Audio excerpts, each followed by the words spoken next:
차가운 콘크리트 먼지가 폐부를 찔렀다. 강태준은 부서진 철근과 시멘트 더미 아래에서 간신히 숨을 내쉬었다. 어둠 속에서 들리는 것이라고는 자신의 거친 숨소리와 멀리서 들려오는 희미한 사이렌 소리뿐이었다. 몇 시간이 흘렀는지 혹은 며칠이 지났는지 알 수 없었다. 시간 감각은 으스러진 다리의 고통과 함께 사라진 지 오래였다. 그의 의식은 희미해졌다가 다시 돌아오기를 반복했고, 그럴 때마다 지독한 굴욕의 기억이 그의 정신을 좀먹었다. 석 달 전 그는 세상의 정점에 서 있었다. 대한민국 재계를 주무르는 TK그룹의 유일한 후계자, 완벽한 배경과 외모, 그리고 곧 다가올 세기의 결혼식의 주인공. 그의 옆자리를 채울 여자는 윤서연, 그림처럼 아름답고 조용한 여자였다. 모두가 부러워하는 완벽한 한 쌍이었다. 하지만 결혼식 당일 그녀는 웨딩드레스만 남겨둔 채 흔적도 없이 사라졌다. 세상은 그를 비웃었고 언론은 그의 버려진 모습을 대서특필했다. 완벽했던 그의 인생은 한순간에 조롱거리로 전락했다. 굴욕감은 분노로, 분노는 증오로 변해갔다. 그는 그녀를 찾아내 갈기갈기 찢어버리겠다고 다짐했다. 하지만 그녀는 마치 처음부터 존재하지 않았던 사람처럼 사라졌다. 그녀의 가족, 친구, 그 어떤 연결고리도 찾을 수 없었다. 아버지는 이 모든 것을 조용히 덮었지만 강태준의 마음속 상처는 골마 터져갔다. 그리고 오늘 그는 TK그룹의 신축 빌딩 붕괴 현장, 이 지옥 같은 무덤 속에서 그날의 악몽을 다시 곱씹고 있었다. 그때였다. 무거운 잔해를 뚫고 희미한 빗줄기가 새어 들어왔다. 누군가 그의 위쪽에서 돌무더기를 치우는 소리가 들렸다. 희망인가 아니면 죽음의 환영인가. 태주는 메마른 입술을 움직여 소리를 내보려 했지만 목에서는 쉰 소리만 새어나왔다. 잠시 후 그의 시야를 가리고 있던 거대한 콘크리트 판이 기계의 굉음과 함께 들어 올려졌다. 쏟아지는 빛과 함께 방진 마스크와 헬멧을 쓴 전투복 차림의 인물들이 나타났다. 그들은 구조대원이라기보다는 잘 훈련된 군인들처럼 보였다. 일사불란한 움직임, 간결한 수신호, 그리고 그들이 내뿜는 압도적인 기운. 한 사람이 그의 곁으로 다가와 조심스럽게 그의 상태를 살폈다. 헬멧 아래로 보이는 날카로운 눈빛이 그를 꿰뚫어 보는 듯했다. 태주는 모든 것을 체념한 채 눈을 감았다. 누구든 상관없었다. 이 지옥에서 꺼내주기만 한다면 생존자 발견, 상태 확인, 무전기를 통해 흘러나오는 낮고 침착한 목소리, 이상하게도 익숙한 음성이었다. 태주는 힘겹게 눈꺼풀을 들어 올렸다. 그 군인은 들것을 가져오라고 지시한 뒤 다시 몸을 숙여 그의 눈을 들여다보았다. 그리고는 주저없이 자신의 헬멧을 벗었다. 땀과 먼지로 얼룩진 얼굴, 꽉 담은 입술, 그리고 흔들림 없는 단호한 눈빛. 그 얼굴을 본 순간 태준의 심장이 멎는 듯했다. 시간과 공간이 뒤틀리고 현실 감각이 사라졌다. 윤서연이었다. 석 달 전 그의 인생을 나락으로 떨어뜨리고 사라졌던 바로 그 여자. 순백의 웨딩드레스를 입고 수줍게 미소 짓던 그녀의 모습은 온데간데 없었다. 대신 그 자리에는 냉철한 카리스마를 내뿜는 군인이 서 있었다. 그녀의 눈빛에는 더 이상 온화함이나 부드러움이 남아있지 않았다. 오직 강인한 의지와 목적의식만이 번뜩이고 있었다. 태주는 이것이 고통으로 인한 환각이라고 생각했다. 서연, 그의 목소리는 갈라져 거의 들리지 않았다. 하지만 그녀는 들었다. 그녀의 눈썹이 찰나의 순간 미세하게 꿈틀거렸지만 그것이 전부였다. 그녀는 아무런 감정의 동요도 없이 자신의 대원에게 지시를 내렸다. 그녀의 목소리는 얼음장처럼 차가웠다. 마치 눈앞의 남자가 생전 처음 보는 사람인 것처럼 혹은 그저 구조해야 할 하나의 임무 대상일 뿐인 것처럼. 응급처치 키트 가져와. 출혈이 심하다. 빨리 움직여. 그녀는 태준의 상처를 살피기 시작했다. 그녀의 손길은 망설임이 없었고 지극히 전문적이었다. 찢어진 정장 재킷을 거침없이 벗겨내고 피에 젖은 셔츠를 잘라냈다. 날카로운 철근이 그의 복부를 꿰뚫고 있었다. 그녀는 능숙하게 지혈대를 감고 상처를 압박했다. 그 과정에서 그녀의 얼굴에는 어떤 사적인 감정도 스치지 않았다. 그녀는 오직 군인이었고 그는 그녀의 구조 대상이었다. 태주는 혼란스러웠다. 이 상황을 어떻게 받아들여야 할지 알 수 없었다. 증오심이 들끓어 올라야 할 가슴 속에서는 대신 거대한 의문이 피어올랐다. 대체 이게 어떻게 된 일인가? 조용하고 연약해 보였던 그녀가 왜 군복을 입고 여기에 나타난 것인가? 그녀의 정체는 무엇이며 지난 석 달 동안 어디서 무엇을 했던 것인가? 그리고 왜 하필 지금 자신의 목숨을 구하고 있는 것인가? 대원들이 들 것을 가져와 조심스럽게 그의 몸을 옮겼다. 그는 들것에 실려 잔해덤이 밖으로 옮겨지는 내내 시선을 그녀에게서 떼지 못했다. 그녀는 이미 다른 곳을 지휘하고 있었다. 무전으로 상황을 보고하고 추가 생존자 수색을 지시했다. 그녀의 등은 조금도 흐트러짐이 없었다. 그가 알던 윤서연은 이미 그곳에 없었다. 그녀는 완전히 다른 사람이 되어 있었다. 구급차의 문이 닫히기 직전 그는 마지막 힘을 쥐어짜 그녀의 이름을 불렀다. 이번에는 좀 더 분명한 소리였다. 그녀는 잠시 무전하던 손을 멈추고 고개를 돌려 그를 바라보았다. 희미한 조명 아래 두 사람의 시선이 허공에서 마주쳤다. 그녀의 눈빛은 여전히 차가웠지만 그 깊은 곳에서 아주 희미한 이름 모를 감정의 파동이 스쳐 지나가는 것을 태주는 보았다. 그것은 연민도 죄책감도 아니었다.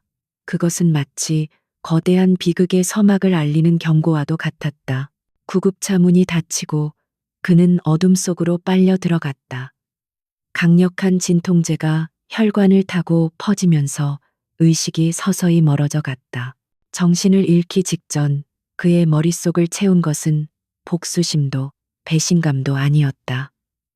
그것은 바로 그녀 윤서연의 마지막 눈빛이었다.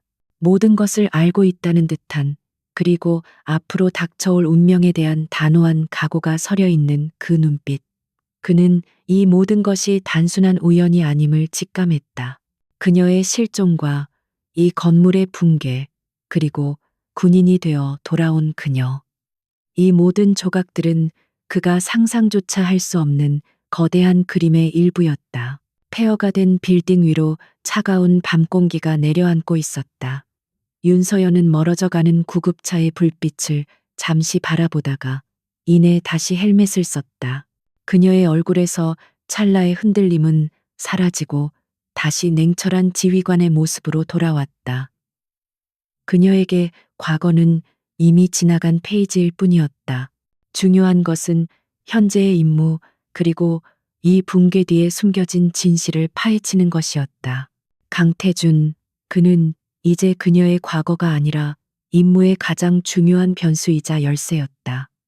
그녀는 무전기를 다시 입에 가져다 댔다. 수색 계속 진행한다. 생존자 반응 하나라도 놓치지 마. 그녀의 목소리는 잿빛 먼지 사이로 단호하게 퍼져나갔다. 붕괴된 건물은 거대한 괴물처럼 입을 벌리고 있었고 그 어두운 심연 속에는 아직 밝혀지지 않은 추악한 비밀이 도사리고 있었다. 그리고 그녀는 그 비밀의 심장부로 걸어 들어갈 준비가 되어 있었다. 석 달 전 웨딩드레스를 벗어 던지고 도망쳤던 것은 바로 이 순간을 위함이었다.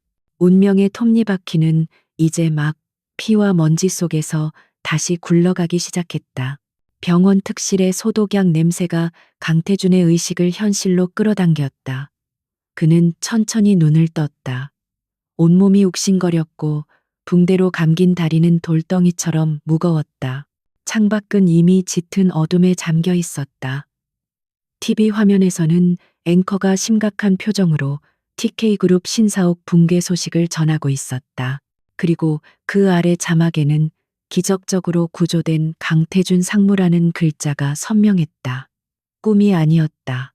그 지옥도 군복을 입은 그녀도 모두 현실이었다. 그때 창가에 서 있던 그림자가 움직였다. 어두운 평상복 차림의 여자. 전투복을 벗은 그녀는 다시 그가 알던 윤서연의 실루엣과 비슷해 보였지만 그녀가 풍기는 공기는 완전히 달랐다. 차갑고 날카로우며 단단한 벽처럼 느껴졌다. 태주는 침대에서 상체를 일으키려다 신음하며 다시 누웠다. 고통보다 더 큰 감정이 그의 속을 휘저었다. 분노, 혼란, 그리고 지독한 배신감이었다. 대체 누구야? 당신. 그의 목소리는 쉬어 있었지만 날이 서 있었다. 서연은 천천히 그에게로 돌아섰다. 무표정한 얼굴, 감정을 읽을 수 없는 깊은 눈동자. 그녀는 병실 안의 모든 조명을 삼켜버릴 듯한 어둠을 등지고 서 있었다. 그녀의 침묵은 그의 분노에 기름을 부었다. 그는 주먹을 꽉 쥐었다. 손톱이 손바닥을 파고드는 고통이 오히려 정신을 맑게 해주었다. 말해, 대체 무슨 짓을 하고 다니는 거야? 왜 도망쳤고, 왜 군인 행세를 하고 있는 거냐고. 그의 외침에도 그녀의 표정에는 변화가 없었다. 그녀는 잠시 그를 바라보다가 이내 시선을 피하며 나직이 말했다. 그 목소리는 지극히 사무적이었다. 마치 감정이 거세된 기계가 내는 소리 같았다.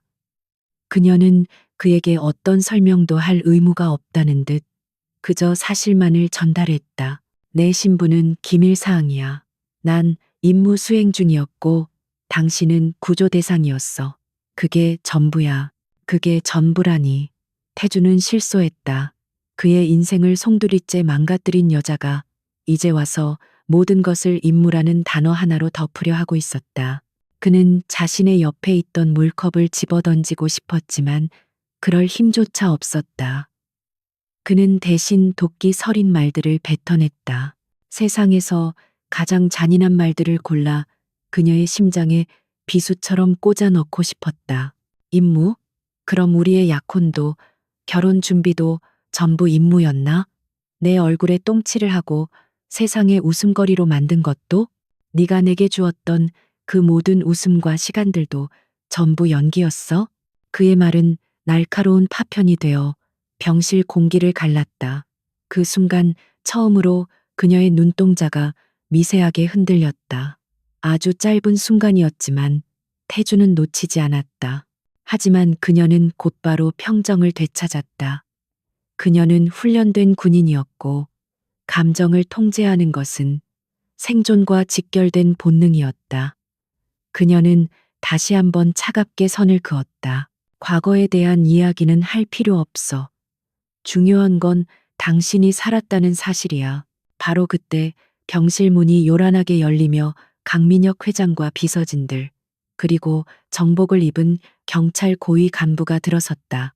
강 회장은 아들의 모습을 확인하고 나서야 안도의 한숨을 내쉬었지만 그의 눈은 이미 사태, 수습과 그로 인한 손익 계산으로 번뜩이고 있었다. 그는 병실 한쪽에 서 있는 서연을 발견하고는 미간을 찌푸렸다. 그는 그녀를 알아보지 못하거나 혹은 알아보고 싶지 않다는 듯 낯선 사람을 대하듯 말했다. 누구신데 여기 있습니까? 관계자 외에는 모두 나가주시죠. 서연은 조용히 고개를 숙여 보인 뒤 아무 말 없이 병실을 빠져나가려 했다. 그때 태준이 소리쳤다. 아버지, 저 여자예요. 윤서연이라고요. 그 말에 강 회장의 얼굴이 순간 굳어졌다. 그는 믿을 수 없다는 표정으로 서연을 다시 쳐다봤다. 함께 온 경찰 간부 역시 의아한 표정을 지었다. 강 회장은 곧바로 표정을 갈무리하고는 마치 불쾌한 벌레를 쫓아내듯 손짓했다. 네가 왜 여기에 있어? 당장 사라지지 못해. 서연은 더 이상 아무런 반응도 보이지 않고 조용히 병실을 나갔다. 문이 닫히자 강 회장은 옆에 있던 경찰 간부에게 고개를 돌렸다. 경찰 간부는 기다렸다는 듯 준비해온 보고서를 펼쳤다. 그는 매우 유감스럽다는 표정을 지으며 공식적인 조사 결과를 발표했다. 명백하게 조작된 거짓말이었다. 조사 결과 이번 붕괴 사고는 신축 공사 중 발생한 가스관 파손으로 인한 대규모 가스 누출이 원인인 것으로 잠정 결론 났습니다. 부실 공사를 진행한 하청업체에 대해서는 엄중한 책임을 물을 예정입니다. 가스 누출. 태주는 그 말을 믿을 수 없었다. 건물이 무너지기 직전 그는 분명 폭발음을 들었다. 그것은 단순한 가스 폭발음과는 다른 건물의 골조를 뒤흔드는 둔탁하고 거대한 굉음이었다. 하지만 강 회장은 이미 모든 것을 정리한 듯 단호하게 말했다. 그의 목소리에는 아들을 향한 걱정보다 사태를 빨리 마무리 짓고 싶은 조급함이 묻어 있었다. 그래, 불행한 사고였어. 액땜했다고 생각하거라. 당분간은 치료에만 전념해. 한편 병원을 빠져나온 서연은 주차장에 세워진 낡은 승합차에 올라탔다. 차 안에는 각종 통신 장비가 가득했고 그녀의 팀원인 박 중사가 대기하고 있었다. 서연이 차에 오르자마자 박 중사는 분석이 끝난 태블릿 PC를 그녀에게 건넸다. 화면에는 현장에서 몰래 수거한 잔해의 성분 분석 결과가 떠 있었다. 예상대로입니다. 팀장님. 소량이지만 명확한 컴포지션 시 사의 흔적이 검출되었습니다. 군용 폭약입니다. 가스 폭발로는 위장했지만 이건 명백히 의도된 폭파입니다. 서연은 날카로운 눈으로 보고서를 훑어보았다. 역시나 그녀의 직감이 맞았다. 이것은 단순한 사고가 아니라 누군가 TK그룹을 향해 보낸 피비린내 나는 경고 메시지이거나 혹은 특정 인물을 노린 암살 시도였다. 박 중사가 경쟁사들의 리스트를 화면에 띄우며 말했다. 최근 TK와 가장 격렬하게 대립각을 세우고 있는 유성건설이나 해외 플랜트 사업권을 두고 경쟁 중인 대진중공업 쪽일 가능성이 높습니다. 내부 정보를 이용한 전문가의 소행으로 보입니다. 서연은 고개를 저었다. 너무나도 명백한 용의자들.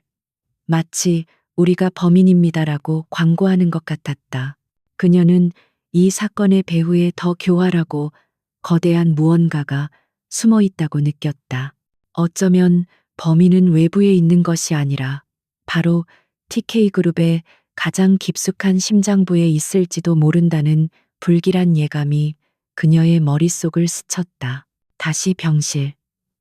모두가 돌아간 뒤 태주는 홀로 남았다. 그는 멍하니 천장을 바라보며 오늘의 일들을 되새겼다. 자신을 버리고 떠났던 여자가 군인이 되어 돌아와 목숨을 구해주었다. 아버지는 그 모든 것을 불행한 사고로 치부하며 덮으려 한다.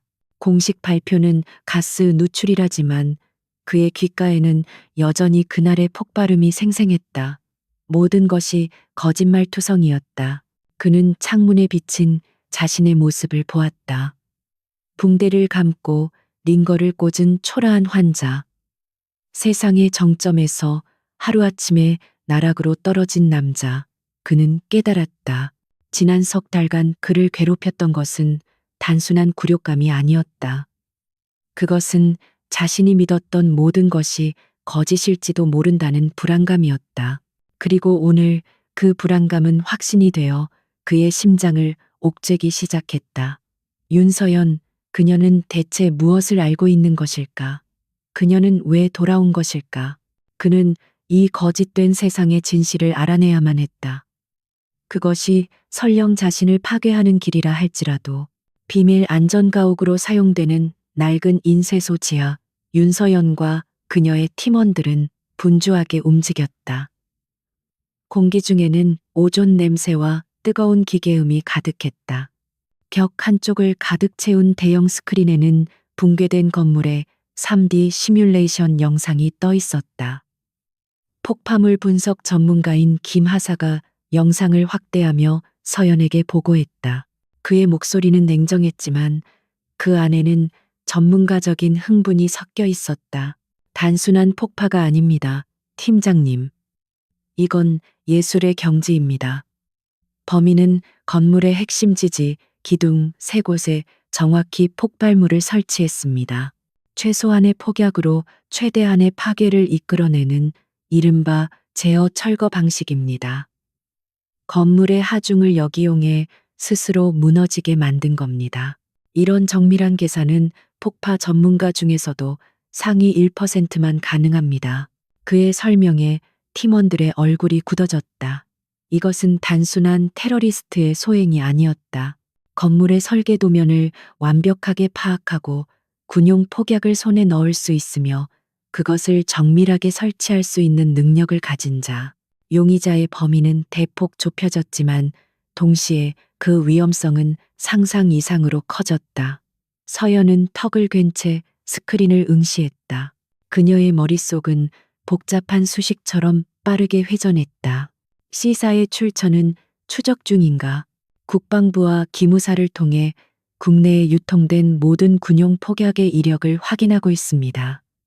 하지만 쉽지 않을 겁니다. 암시장을 통해 흘러들어왔을 가능성이 가장 높습니다. 박 중사의 보고에 서연은 고개를 끄덕였다. 범인은 모든 흔적을 지우는 데에도 전문가일 터였다. 그녀는 스크린에 떠 있는 강태준의 사진으로 시선을 돌렸다. 그는 이 정교하게 설계된 범죄의 유일한 생존자이자 가장 중요한 단서였다. 범인이 노린 것이 TK그룹 전체에 대한 경고였을까? 아니면 강태준 개인 혹은 그가 그날 만나기로 했던 누군가를 노린 암살 시도였을까? 모든 가능성은 안개 속에 가려져 있었다. 같은 시각 TK그룹 본사 회장실은 폭풍전야처럼 고요한 긴장감이 감돌았다. 강민혁 회장은 거대한 통유리창 너머로 서울의 야경을 내려다보고 있었다. 그의 등 뒤로 그의 충실한 오른팔인 조진우 전무가 조용히 서서 보고를 올렸다. 그의 목소리는 감정을 철저히 배제한 채 오직 사실만을 전달했다. 언론은 완벽하게 통제되고 있습니다. 모든 방송사가 저희가 제공한 보도 자료에 따라 하청업체의 부실 공사로 인한 가스 누출 사고로 보도하고 있습니다. 해당 하청업체 대표는 저희가 제시한 보상안을 받아들이고 모든 책임을 지기로 했습니다. 경찰 상층부에도 협조 요청을 완료했습니다. 강 회장은 만족스러운 듯 희미하게 미소를 지었다. 모든 것이 그의 계획대로 움직이고 있었다. 거대한 제국의 황제처럼 그는 돈과 권력으로 진실을 덮고 거짓을 만들어내고 있었다. 그는 천천히 몸을 돌려 조전무를 바라보았다. 그의 눈빛은 얼음처럼 차가웠고 그 안에는 어떤 죄책감이나 연민도 찾아볼 수 없었다. 오직 냉혹한 이성과 계산만이 존재할 뿐이었다. 태준이는 어떻더냐? 상무님은 안정을 되찾고 계십니다. 다만 사고에 대해 몇 가지 의문을 품고 계신 듯합니다. 그리고 그 여자 윤서연이 병실에 나타났었습니다. 군복 차림으로 말입니다. 그 말에 강 회장의 눈썹이 살짝 치켜 올라갔다. 윤서연. 그가 아들의 배필로 직접 골랐지만 결국 가문의 먹칠을 하고 사라진 여자. 그는 그 여자가 죽었거나 혹은 영원히 사라졌다고 생각했다. 그런데 군인이 되어 나타나다니 예상치 못한 변수였다. 하지만 그는 이내 평정을 되찾았다. 그에게 변수란 제거하거나 혹은 통제해야 할 대상일 뿐이었다. 그 계집애에 대해서도 알아봐. 지금 어디 소속이고 뭘 하고 다니는지 샅샅이 뒤져. 그리고 태준이 주변도 깨끗하게 정리해. 쓸데없는 생각 못하도록. 한편 병실에 혼자 남은 강태준은 TV 뉴스에 집중하고 있었다. 화면 속에서 아버지는 비통한 표정으로 국민들에게 사과하며 모든 책임을 하청업체에 돌리고 있었다. 하청업체인 대명건설의 박 사장. 태주는 그를 잘 알았다. 평생을 성실하게 일해온 고지식할 정도로 정직한 사람이었다. 그런 그가 건물의 기초가 되는 가스관 공사를 부실하게 했다는 것을 태주는 도저히 믿을 수 없었다. 의심의 씨앗은 걷잡을 수 없이 자라났다. 그는 비서를 통해 비밀리에 대명건설의 재무 상태와 최근 공사 기록들을 확인하기 시작했다. 동시에 그는 그날의 기억을 필사적으로 되짚었다. 무너지기 직전 그는 누구를 만나러 가고 있었나? 바로 신축 빌딩의 보안 시스템 설계를 총괄하던 넥스트 시큐리티의 연구팀장이었다. 그와 만나기로 한 약속 직전에 건물이 무너졌다. 단순한 우연의 일치일까? 그날 저녁 조진우 전무가 과일 바구니를 들고 그의 병실을 찾았다. 그는 태준의 안부를 묻고 회장님의 걱정을 전하며 지극히 자상한 삼촌처럼 굴었다. 하지만 그의 눈빛은 태준의 반응을 살피는 감시자의 그것이었다. 그는 교묘하게 대화의 주제를 사고 당시의 상황으로 이끌었다. 상무님, 혹시 사고 직전에 뭔가 이상한 낌새는 없었습니까? 가스 냄새가 났다거나. 태주는 순간적으로 경계심을 느꼈다. 그는 자신의 의심을 감추고 기억이 잘 나지 않는다는 듯 애매하게 대답했다. 조 전무는 더 이상 묻지 않았지만 태주는 그가 자신을 떠보고 있다는 것을 확신했다. 모두가 그에게 무언가를 숨기고 있었다. 아버지를 포함해서 TK그룹 전체가 거대한 거짓말의 성을 쌓고 그를 그 안에 가두려 하고 있었다. 모두가 돌아간 깊은 밤, 태주는 고통을 참으며 침대에서 내려와 창가로 다가갔다. 차가운 유리창에 비친 자신의 모습이 낯설었다. 그때 그의 뇌리를 스치는 기억의 파편이 있었다. 붕괴 사고가 있기 약 한 달 전, 그는 회장실을 지나다가 아버지의 고성을 들었다. 아버지는 누군가와 전화로 격렬하게 다투고 있었다. 그 문제 더 이상 시끄럽게 만들지 마. 필요하다면 그냥 깨끗하게 묻어버려. 어떤 흔적도 남기지 말고. 그때는 그저 까다로운 사업 문제를 처리하는 것이라고 생각했다. 하지만 지금 와서 돌이켜보니 묻어버린다는 그 말이 섬뜩하게 들렸다. 아버지는 대체 무엇을 묻어버리려 했던 것일까? 아버지의 거대한 그림자가 그의 위로 드리워지는 것 같았다. 그가 평생을 믿고 존경했던 아버지의 얼굴 뒤에 상상조차 할 수 없는 어두운 비밀이 숨겨져 있을지도 모른다는 끔찍한 예감이 그의 온몸을 휘감았다. 그는 이제 아무도 믿을 수 없었다.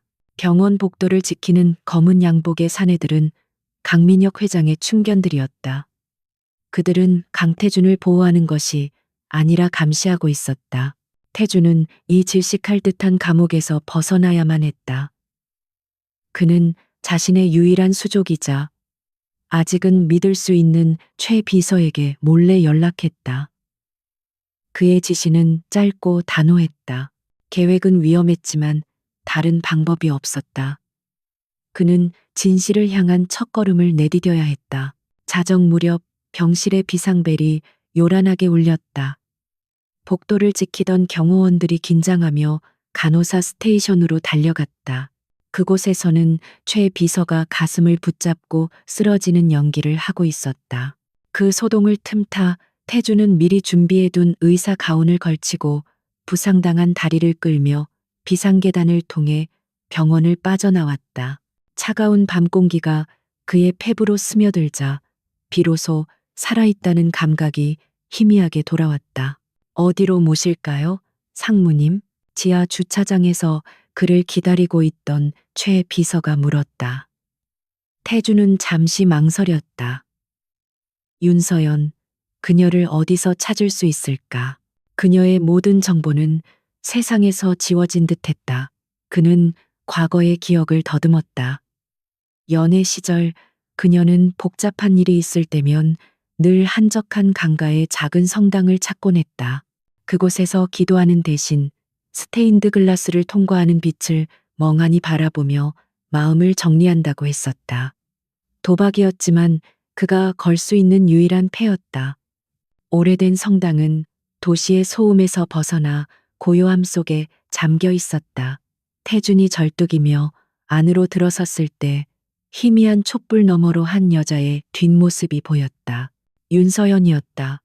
그녀는 마치 그가 올 것을 알고 있었다는 듯 조금도 놀라지 않고 조용히 돌아섰다.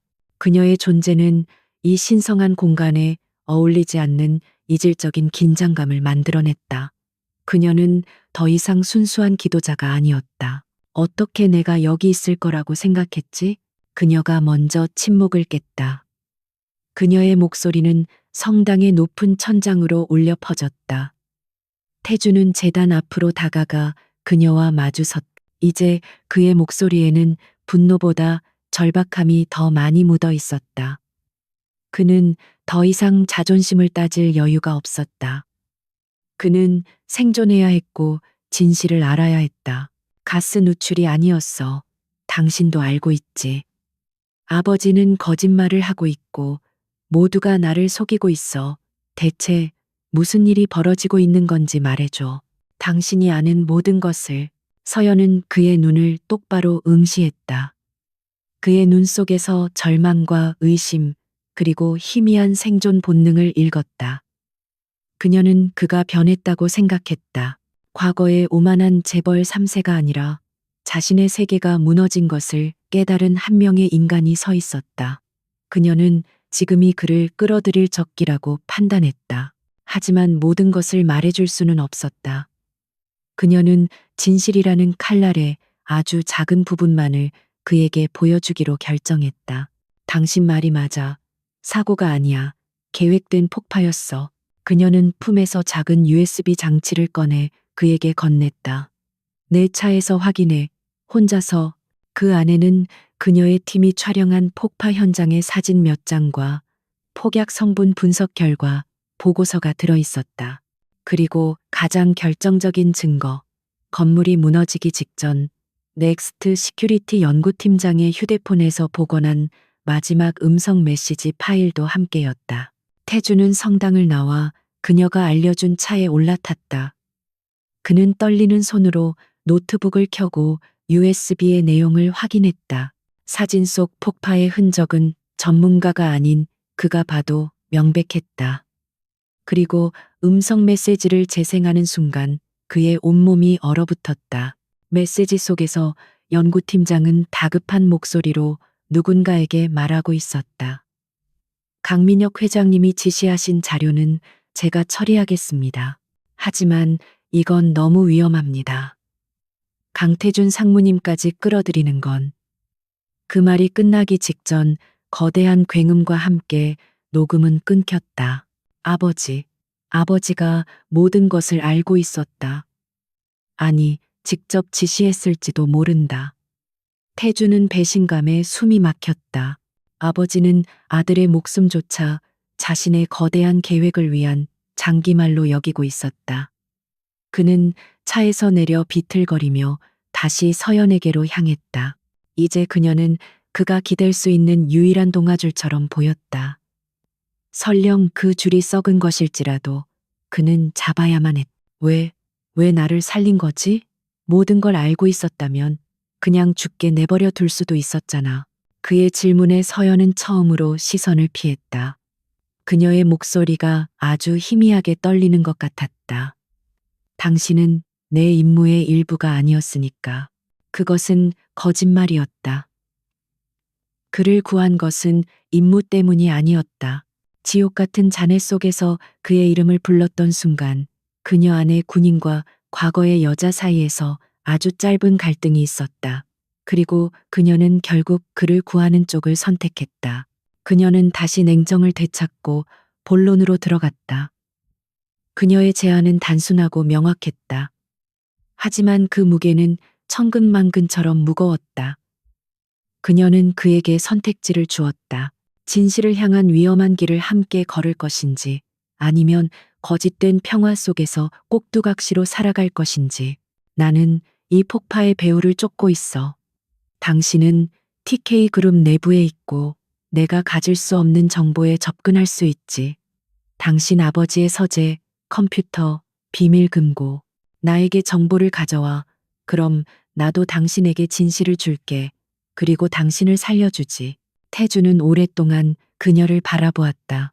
한때 사랑했던 여자, 그의 인생을 망가뜨린 여자, 그리고 이제 그의 목숨을 쥐고 있는 여자. 그는 선택의 여지가 없었다. 아버지가 만든 거짓의 제국에서 살아남기 위해서는 악마와 손을 잡아야만 했다. 그는 천천히 고개를 끄덕였다. 그 결정이 자신을 어디로 이끌지 알 수 없었지만 더 이상 물러설 곳도 없었다. 내가 뭘 하면 되지? 그의 대답에 서연의 눈빛이 날카롭게 빛났다. 드디어 게임의 판이 짜였다. 그녀는 첫 번째 임무를 내렸다. 그녀는 그에게 단서를 제공했다. 이제 그가 그 단서를 가지고 무엇을 찾아올지는 그의 능력에 달려 있었다. 붕괴된 건물의 모든 원본 CCTV 영상을 찾아 편집되지 않은 걸로. 그리고 당신 아버지가 그렇게 묻어버리려 했던 넥스트 시큐리티 프로젝트의 실체가 뭔지 알아내.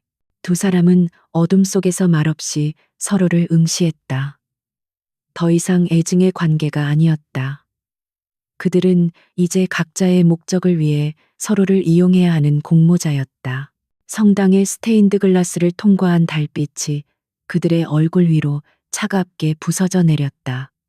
피비린내 나는 진실을 향한 위험한 동맹이 그렇게 시작되고 있었다. TK그룹의 심장부 강태주는 자신의 왕국이었던 곳으로 첩자처럼 돌아왔다. 모든 것이 예전과 같았지만 이제 모든 것이 다르게 보였다. 임원들의 정중한 인사 뒤에는 감시의 눈빛이 숨어 있었고 비서들의 친절한 미소는 의심의 가면처럼 느껴졌다. 그는 이제 아버지가 쳐놓은 거대한 거미줄의 중심에 갇힌 나비였다. 그는 거미가 눈치채기 전에 이 줄을 끊고 날아가야만 했다. 첫 번째 목표는 중앙보안 통제실이었다. 그곳의 서버에는 편집되지 않은 모든 CCTV 원본 영상이 보관되어 있었다. 정상적인 방법으로는 접근이 불가능했다. 태주는 자신의 권력을 역이용하기로 했다. 그는 일부러 자신의 사무실 보안 시스템에 오류가 발생했다며 호들갑을 떨었다. 그는 보안팀 전체를 호출하여 시스템 전체에 대한 정밀 진단을 요구했다. 그의 히스테릭한 반응은 사고 후유증으로 받아들여졌다. 보안팀장이 그의 앞에서 진땀을 흘리며 시스템을 점검하는 동안 태주는 감시 카메라의 사각지대로 교묘하게 움직였다. 그는 윤서연이 건네준 손바닥만 한 데이터, 복제 장치를 서버렉 뒷면에 몰래 연결했다. 심장이 미친 듯이 뛰었지만 그의 표정은 얼음처럼 차가웠다. 그는 연기해야 했다.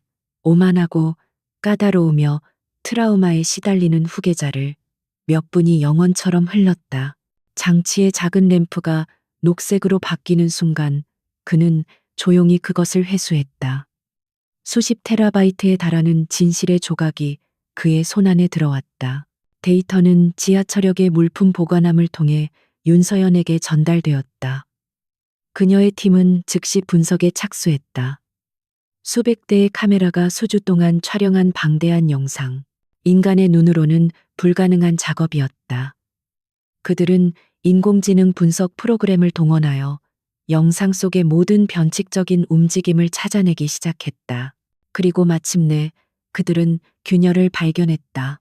붕괴 사고가 있기 몇 주 전부터 매일 밤 자정이 넘은 시각에 등록되지 않은 화물 트럭들이 공사 현장에 출입하고 있었다. 이 트럭들은 정상적인 검문 절차를 모두 무시했고 관련 서류는 모두 위조되거나 존재하지 않았다. 서연의 팀이 이 유령 트럭들의 소유주를 추적하자 그 끝에는 블루웨일 로지스틱스라는 이름의 유령 회사가 있었다. 그리고 이 회사가 서류상으로 임대한 평택항 근처의 거대한 폐창고가 수면 위로 떠올랐다. 서연은 지도 위에 평택항의 위치를 표시했다. 불법적인 무언가가 들어오거나 혹은 나가기에 최적의 장소였다. 그녀는 직감했다. 이 창고가 바로 TK그룹의 추악한 비밀이 숨겨진 판도라의 상자라는 것을. 그녀의 팀은 즉시 창고 주변에 대한 24시간 감시 체제에 돌입했다. 이제 그들은 뱀의 꼬리가 아니라 뱀의 몸통을 발견한 것이었다. 하지만 강민혁 회장은 그들보다 항상 한 발 앞서 움직이는 노련한 사냥꾼이었다.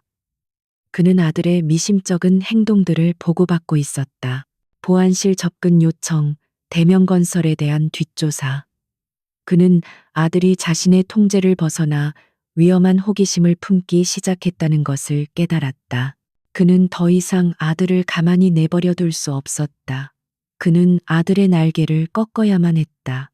긴급 이사회가 소집되었다. 강 회장은 비통한 표정으로 아들의 건강 상태를 우려하며 그에게 모든 업무에서 손을 떼고 휴식을 취할 것을 권고했다.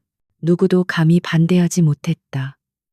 그것은 아들을 위한 배려가 아니라 사실상의 축출 통보였다. 강태준은 모든 중요 프로젝트에서 배제되었고 그의 결재권은 정지되었다. 그는 허울뿐인 후계자로 전락했다. 아버지가 보낸 명백한 경고였다. 더 이상 선을 넘지 말라는. 태준을 고립시킨 직후 강 회장은 조진우 전무를 자신의 서재로 불렀다. 이제는 흔적을 지울 시간이었다. 그는 조 전무에게 두 가지 임무를 내렸다. 하나는 폭파 사건의 모든 죄를 뒤집었을 완벽한 희생양을 만드는 것. 그리고 다른 하나는 평택 창고에 있는 물건들을 깨끗하게 처리하는 것이었다. 조 전무는 그림자처럼 고개를 숙였다. 그의 얼굴에는 어떤 감정도 드러나지 않았다.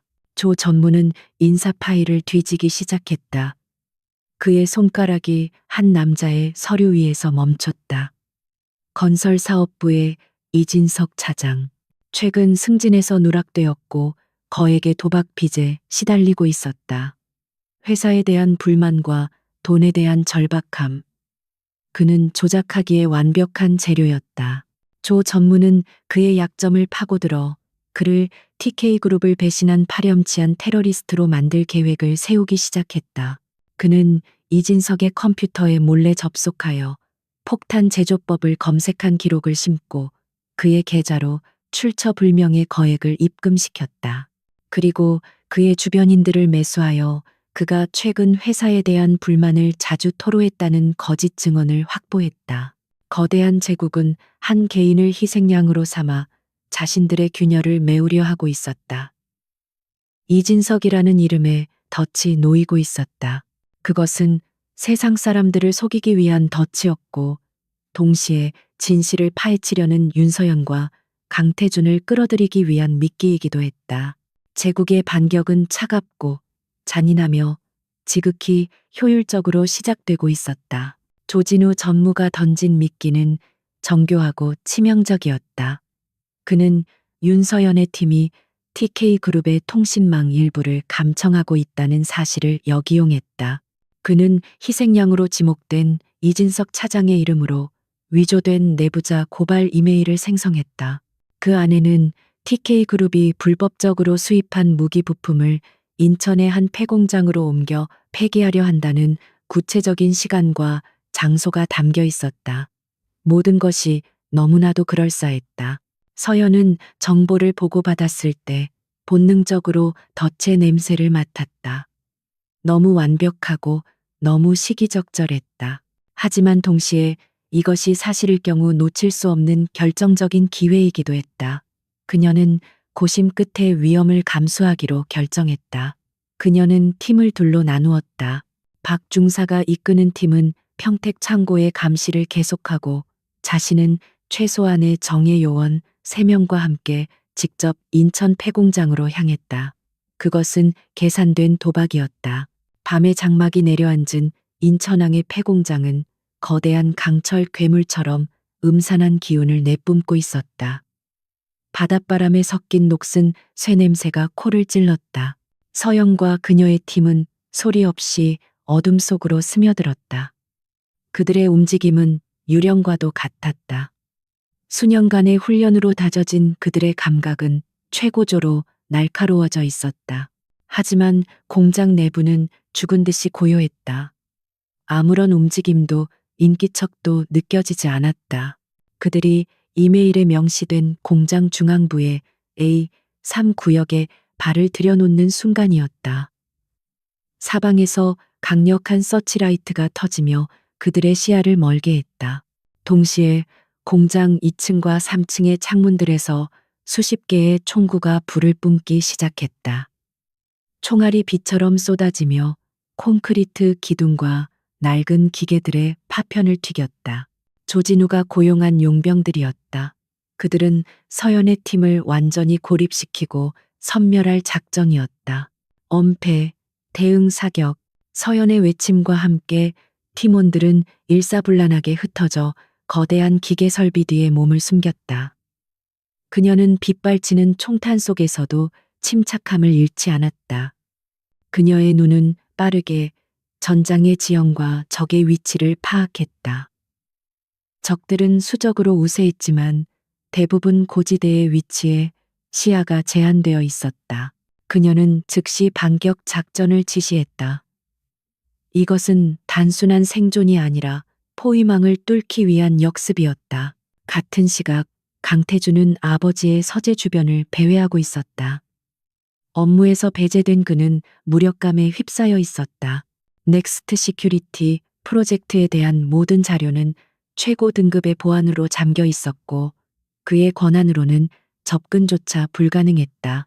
그는 마지막 수단으로 아버지의 컴퓨터를 직접 확인해 보기로 마음먹었다. 그가 서재 문으로 다가가던 순간 안에서 아버지의 격앙된 목소리가 새어나왔다. 그는 반사적으로 벽에 몸을 숨겼다. 문이 살짝 열려 있었다. 아버지는 조진우 전무와 통화하고 있었다. 그의 목소리에는 평소의 냉정함 대신 잔인한 희열이 묻어 있었다. 태주는 숨을 죽이고 귀를 기울였다. 그리고 그는 들어서는 안 될 지옥의 목소리를 듣고 말았다. 쥐새끼들이 덫에 제대로 걸려들었군. 한 놈도 살려두지 마. 내 허락 없이 내 물건에 손을 대면 어떻게 되는지 똑똑히 보여줘. 넥스트 시큐리티의 그 연구원 놈처럼 말이야. 그 놈은 입을 너무 많이 놀렸어. 그래서 조용히 만들어줘야만 했지. 건물이 통째로 날아간 건 좀 아까웠지만 대의를 위해서는 희생이 따르는 법이니까. 강태준의 세상이 무너져 내렸다. 자신의 아버지가 폭발을 지시했다. 한 사람을 죽이기 위해 빌딩 전체를 무너뜨렸다. 그곳에 있던 수많은 사람들의 목숨을 아무렇지 않게 앗아갔다. 아버지는 잠시 말을 멈추었다가 마치 사소한 것을 덧붙이듯 말했다. 그 말은 태준의 심장을 산산조각 냈다. 태준이가 그 자리에 있었던 건 그저 운이 나빴던 것뿐이야. 불행한 일이지만 감당할 수 있는 손실이었지. 감당할 수 있는 손실. 아들의 목숨이 그에게는 그저 사업상의 손실 계산에 포함되는 하나의 항목일 뿐이었다. 태주는 온몸의 피가 차갑게 식는 것을 느꼈다. 그가 평생 믿고 존경했던 아버지는 존재하지 않았다. 그의 앞에는 오직 자신의 제국을 위해 아들마저 제물로 삼을 수 있는 피도 눈물도 없는 괴물이 서 있을 뿐이었다. 인천 폐공장 총격전은 교착 상태에 빠졌다. 서연은 이대로는 전멸을 피할 수 없다고 판단했다. 그녀는 팀원들에게 연막탄을 터뜨리게 한 뒤 자신은 어둠을 틈타 파이프를 타고 2층으로 기어 올라갔다. 그것은 자살 행위에 가까웠지만 유일한 돌파구였다. 그녀는 한 마리의 표범처럼 적의 배후로 접근하여 소음기를 단 권총으로 용병들을 차례로 쓰러뜨렸다. 전세는 순식간에 역전되었다. 한편 태주는 유령처럼 저택을 빠져나왔다. 그는 차에 올라타 정처 없이 질주했다. 아버지의 목소리가 그의 뇌리에서 떠나지 않았다. 감당할 수 있는 손실. 그 말은 저주가 되어 그의 영혼을 갉아먹었다. 증오와 슬픔 그리고 참을 수 없는 분노가 그의 안에서 들끓었다. 이제 더 이상 망설일 이유가 없었다. 아버지의 제국은 그가 직접 무너뜨려야 할 적이 되었다. 그는 떨리는 손으로 휴대폰을 꺼내 전화를 걸었다. 액정에는 단 하나의 이름이 떠 있었다. 윤서연. 그의 운명은 이제 돌이킬 수 없이 그녀와 엮여버렸다. 그는 자신의 편을 선택한 것이었다. 강태준의 차는 밤의 도시를 미친 듯이 질주했다. 그의 머릿속은 아버지의 잔인한 목소리와 무너져 내리는 건물의 굉음으로 가득 차 있었다. 그는 더 이상 TK그룹의 후계자가 아니었다. 그는 아버지가 버린 장기말이었고, 이제는 그 체스판 자체를 뒤엎어버리기로 결심한 배신자였다. 마침내 윤서연에게서 연락이 왔다. 그녀의 목소리는 지쳐 있었지만 흔들림이 없었다. 그녀가 불러준 주소는 지도에도 나오지 않는 낡은 항구 근처의 한적한 정비소였다. 정비소의 육중한 철문이 열리자 매캐한 기름 냄새와 함께 전혀 다른 세상이 펼쳐졌다. 그곳은 서연의 팀이 사용하는 임시 안전가옥이었다. 한쪽에서는 부상당한 팀원이 치료를 받고 있었고, 다른 쪽에서는 팀원들이 총기를 손질하며 날카로운 눈빛을 번뜩이고 있었다. 전투의 흔적이 고스란히 남아있는 그곳에서 전투복 소매를 뜯어내고 팔의 상처를 직접 소독하고 있는 서연이 보였다. 그녀의 모습은 그가 알던 어떤 모습보다도 강인하고 위태로워 보였다. 태주는 비틀거리며 그녀에게 다가갔다. 그리고 모든 것을 쏟아냈다.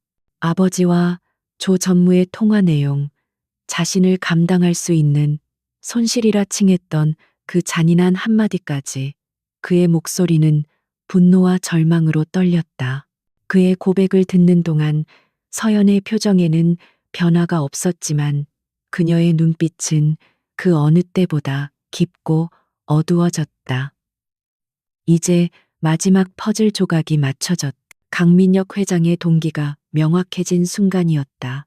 서연은 치료를 마친 뒤 태준을 안전가옥 가장 깊숙한 곳에 있는 작전실로 데려갔다. 그녀는 이제 모든 것을 말할 때가 되었다고 판단했다.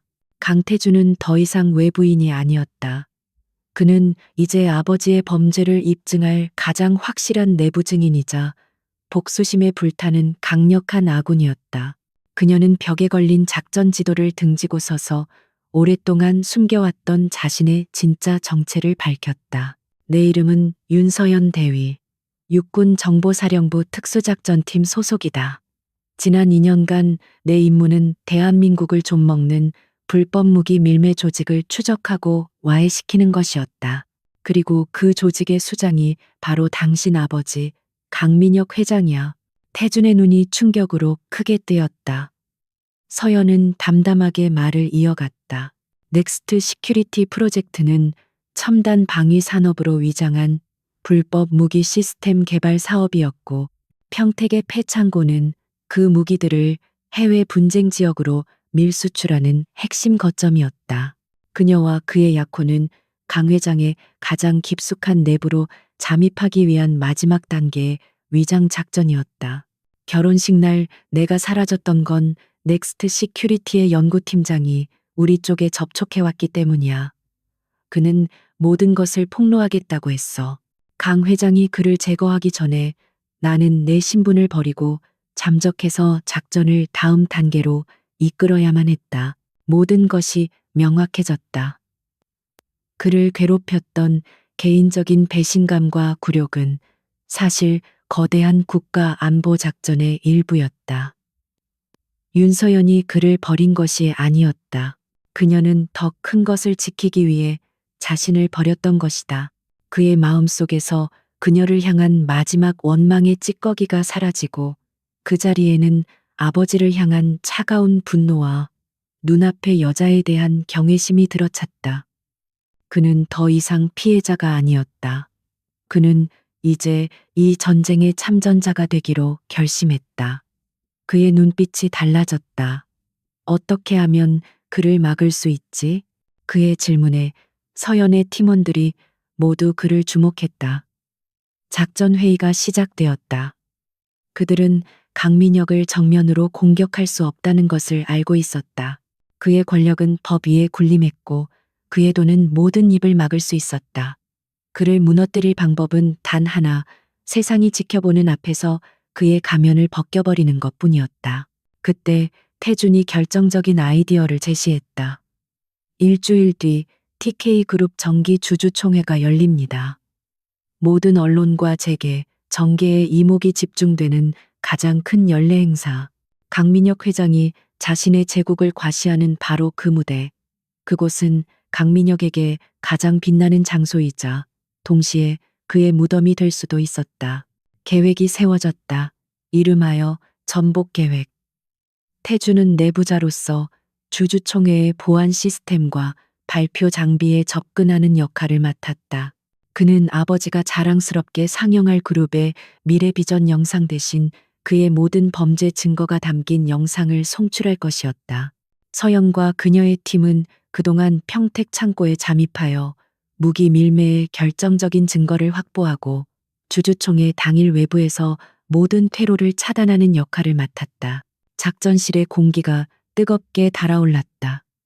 절망과 혼란은 사라지고 그 자리에는 명확한 목표와 결의가 가득 찼다.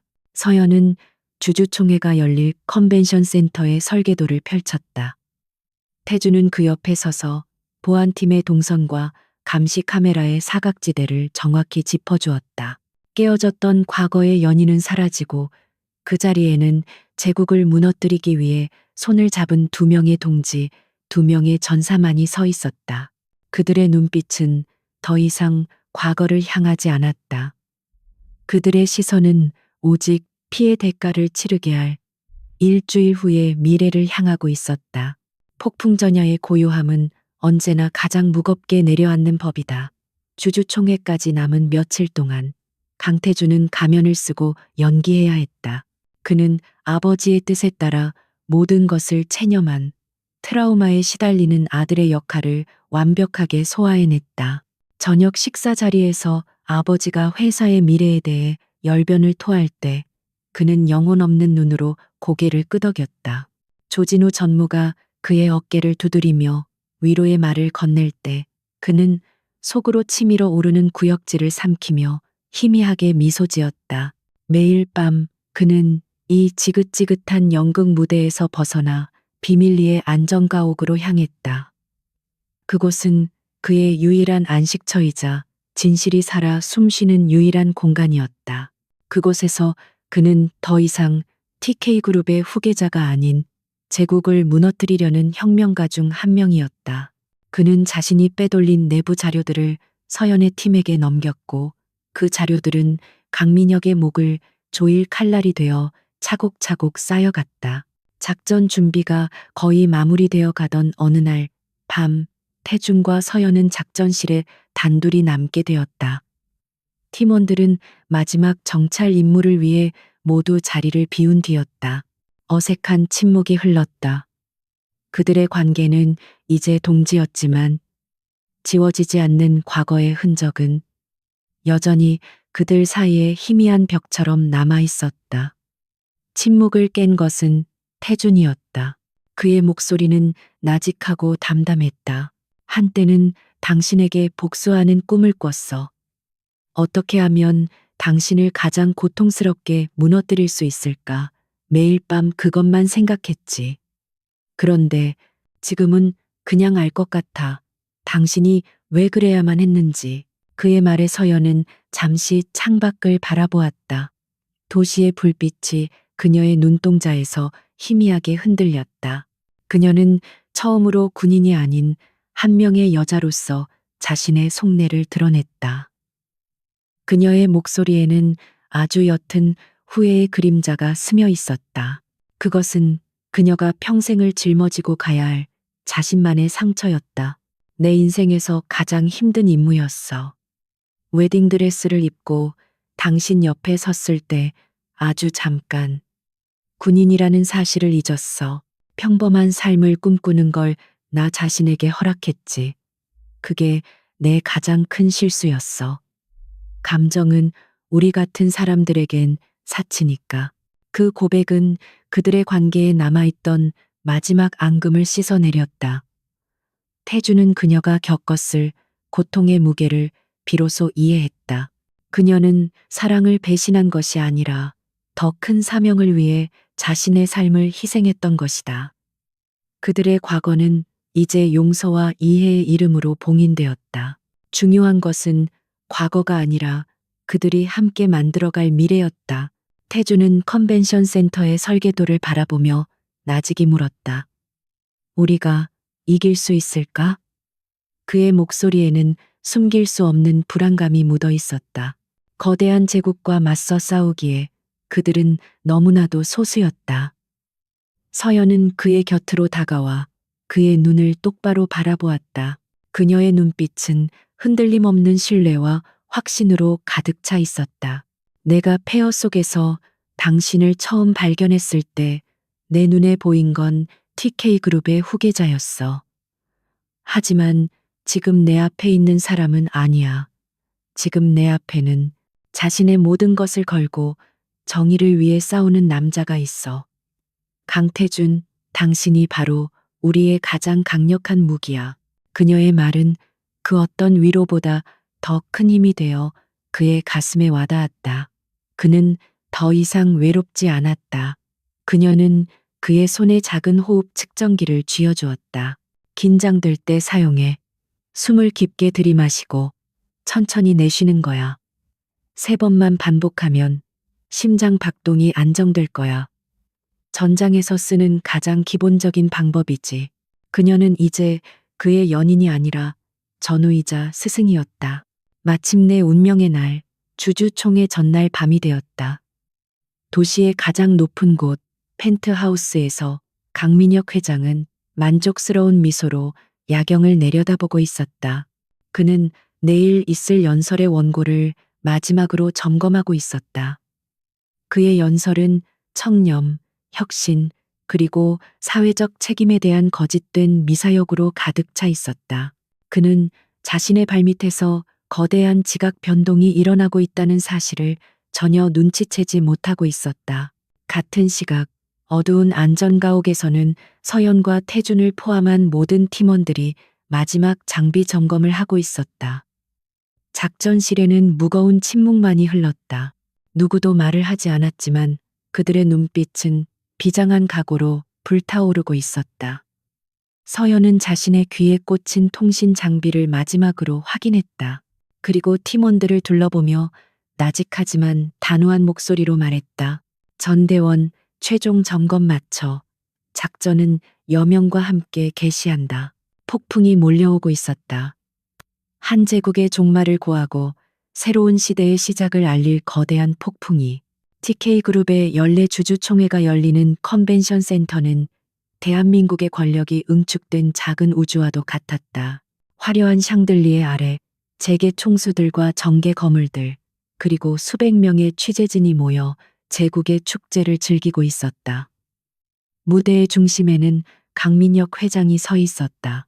그는 자신감 넘치는 미소와 카리스마로 청중을 압도하며 TK그룹의 빛나는 미래에 대해 열변을 토하고 있었다. 그는 자신의 제국이 그 어느 때보다 견고하다고 믿어 의심치 않았다. 가장 앞줄, 강태준은 창백하지만 침착한 얼굴로 앉아 있었다. 그의 손 안에는 작은 리모컨이 굳게 쥐어져 있었다. 그는 연설이 절정에 달할수록 점점 더 뜨거워지는 조명을 받으며 연기하는 아버지를 무감각하게 바라보았다. 그는 통제실에 앉아 있는 최 비서와 아주 짧게 눈을 맞추었다. 모든 준비는 끝났다. 이제 심판의 시간만이 남아 있었다. 같은 시각 컨벤션 센터의 화려한 무대 뒤편과 지하에서는 또 다른 전쟁이 소리 없이 벌어지고 있었다. 윤서연과 그녀의 팀은 그림자처럼 움직이며 강민혁의 사설 경호팀을 하나씩 무력화시키고 있었다. 그들은 단순한 경호원들이 아니라 조진우가 직접 관리하는 충성스러운 용병들이었다. 서연의 팀은 최루가스와 비살상용 섬광탄을 이용해 소란을 최소화하며 중앙 감시실을 완벽하게 장악했다. 이제 강민혁은 세상과 연결된 모든 눈과 귀를 빼앗긴 고립된 왕이 되었다. 무대 위 강 회장이 우레와 같은 박수 속에 연설을 마쳤다. 그는 두 팔을 활짝 펴 청중의 환호에 화답했다. 그는 자신의 승리를 만끽하며 마지막 순서를 알렸다. 그리고 이제 TK그룹의 위대한 미래를 담은 특별 영상을 함께 보시겠습니다. 그의 말이 끝나자 장내의 모든 조명이 꺼지고 거대한 중앙 스크린에 모두의 시선이 집중되었다. 이것이 바로 신호였다. 강태준은 떨리는 손으로 리모컨의 버튼을 눌렀다. 스크린은 잠시 깜박이더니 화려한 기업 홍보 영상 대신 칠흑 같은 어둠 속을 달리는 화물 트럭에 조악한 야간 투시경 영상을 비추기 시작했다. 장내가 술렁였다. 화면은 곧이어 위조된 선적 서류들, 유령 회사로 흘러 들어가는 천문학적인 자금의 흐름을 보여주었다. 그리고 마지막 결정적인 한 방이 터져 나왔다. 감당할 수 있는 손실. 강민혁이 아들의 목숨을 두고 내뱉었던 그 잔인한 목소리가 컨벤션 센터 전체에 악마의 속삭임처럼 울려 퍼졌다. 모든 것이 얼어붙었다. 박수 소리도 술렁임도 멎었다. 수백 명의 사람들이 충격과 경악 속에서 스크린과 무대 위의 강민혁을 번갈아 쳐다보았다. 강 회장의 얼굴은 순식간에 핏기가 가시며 경악을 넘어선 야수와 같은 분노로 일그러졌다. 그는 통제실을 향해 고함을 질렀다. 당장 저걸 꺼. 하지만 아무런 대답도 없었다. 그는 자신이 완벽한 함정에 빠졌다는 것을 깨달았다. 그의 경호팀은 침묵했고 모든 출구는 기자들과 혼란에 빠진 사람들로 막혀 있었다. 사면 촉가에 몰린 그는 궁지에 몰린 짐승이 내릴 수 있는 최후의 그리고 최악의 선택을 했다. 그는 무대 아래로 뛰어내려 자신의 바로 앞에 앉아 있던 아들 강태준의 멱살을 잡아 일으켰다. 그의 손에는 어느새 재킷 안쪽에 숨겨두었던 작은 권총이 들려 있었다. 모두 물러서지 않으면 이놈을 쏴버리겠어. 차가운 총구가 강태준의 관자놀이에 닿았다. 장내는 비명과 함께 아수라장이 되었다. 사람들은 공포에 질려 썰물처럼 뒤로 물러났다. 아버지가 아들을 인질로 잡는 끔찍한 비극. 태준은 그러나 총구의 냉기 속에서도 두려워하지 않았다. 그는 경멸과 연민이 뒤섞인 눈으로 아버지를 바라보았다. 이제 그만하세요, 아버지. 모든 건 끝났어요. 바로 그 순간이었다. 천장의 어둠 속에서 검은 그림자 하나가 소리 없이 로프를 타고 내려왔다. 무대 위로 유령처럼 착지한 것은 완전 무장을 한 윤서연이었다. 그녀의 등장은 혼란의 정점을 찍는 마지막 불꽃과도 같았다. 강 회장은 등 뒤에 기척을 느끼고 반사적으로 몸을 돌리려 했다. 하지만 그녀는 그보다 10수 정도는 빨랐다. 서연의 움직임은 한 줄기 섬광과도 같았다. 그녀는 강 회장의 총을 쥔 손목을 정확하게 꺾어버렸다. 우두둑 하는 뼈, 부러지는 소리와 함께 총이 바닥으로 떨어졌다.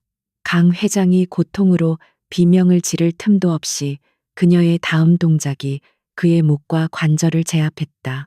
거대했던 제국의 황제는 힘없이 무대 바닥에 나뒹굴었다. 모든 것이 단 몇 초 만에 일어난 일이었다. 강 회장이 무력하게 쓰러진 그 순간 컨벤션 센터의 모든 문이 열리며 서연의 팀이 신호를 보낸 경찰 특공대가 쏟아져 들어왔다. 세상의 모든 카메라 플래시가 한 곳으로 터져 나왔다. 아들을 인질로 잡으려다 제압당한 비정한 아버지, 그리고 그를 쓰러뜨리고 서 있는 검은 전투복의 여전사. 그 대조적인 이미지는 한 시대의 종말을 알리는 상징적인 장면이 되었다. 제국의 심판은 가장 화려한 무대 위에서 가장 처참한 방식으로 내려졌다. 심판의 날이 지나간 후 세상은 TK그룹이라는 거대한 제국의 붕괴를 목도했다. 강민혁 회장과 조진우 전무를 비롯한 그의 핵심 세력은 테러, 불법 무기 밀매, 살인교사 등 좋기 수십 개에 달하는 혐의로 구속되었다. 그들이 쌓아 올린 부와 권력의 성은 하룻밤 사이에 모래성처럼 허물어졌다. 언론은 연일 대서특필했고 국민들은 대한민국을 지배해온 거대 권력의 추악한 민낯에 경악하고 분노했다. TK그룹은 존폐의 기로에 섰다. 주가는 폭락했고 국내외의 모든 계약이 중단되었다. 혼돈의 중심에서 비상대책위원회는 강태준을 임시회장으로 추대했다. 그것은 당연한 수순이자 동시에 그에게 내려진 가혹한 형벌이었다.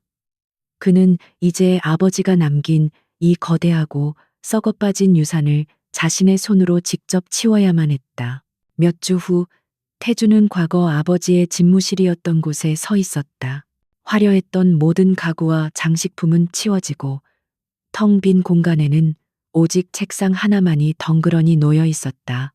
그는 지난 몇 주간 잠도 자지 않고 일했다. 검찰 조사에 성실히 협조하여 아버지의 모든 범죄 증거를 넘겼고 회사 내부에 기생하던 부패한 임원들을 모두 해고했다. 그는 피를 토하는 심정으로 골마 터진 환부를 도려내고 있었다. 그의 얼굴에서는 과거의 오만함이나 최근의 고통스러운 번뇌를 찾아볼 수 없었다. 대신 그 자리에는 강한 책임감과 쇠처럼 단단한 의지가 자리 잡고 있었다. 그는 더 이상 누군가의 아들이나 버려진 연인이 아니었다. 그는 폐허 위에서 새로운 집을 지어야 하는 책임자이자 리더였다.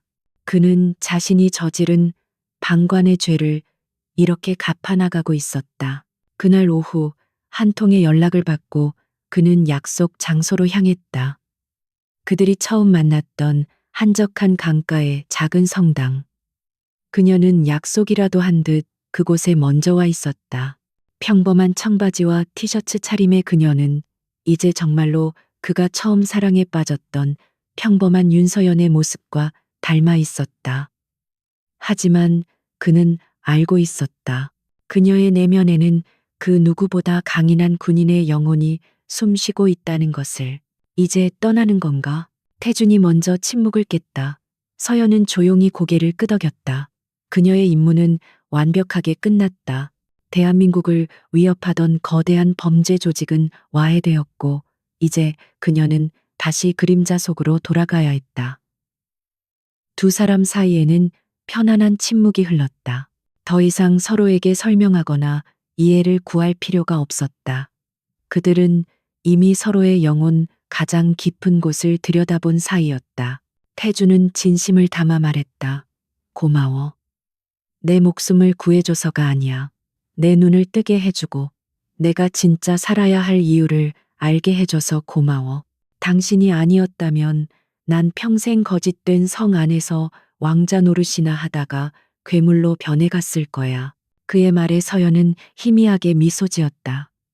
그것은 그녀가 돌아온 후 처음으로 보여준 진심이 담긴 미소였다. 지금 당신의 모습은 내가 아는 그 누구보다 강해 보여. 진정한 리더는 폐허 위에서 탄생하는 법이니까. 그녀는 그의 어깨에 놓인 짐의 무게를 이해했고 그가 그 짐을 기꺼이 짊어질 것이라는 사실을 믿었다.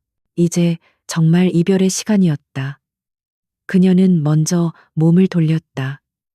어떤 미련도 아쉬움도 남기지 않겠다는 듯 단호한 걸음이었다. 그는 그녀를 붙잡지 않았다. 그는 그녀의 길을 존중했고 그녀 역시 그의 길을 믿어주었다.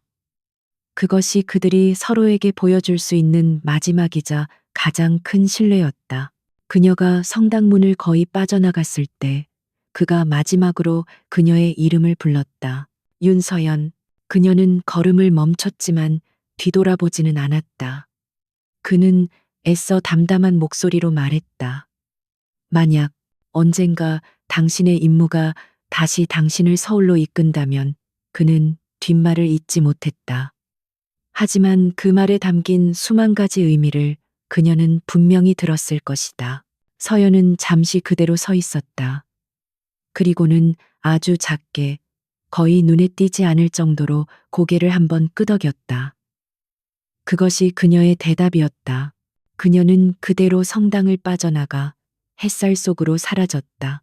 태주는 한참 동안 그녀가 사라진 자리를 바라보았다.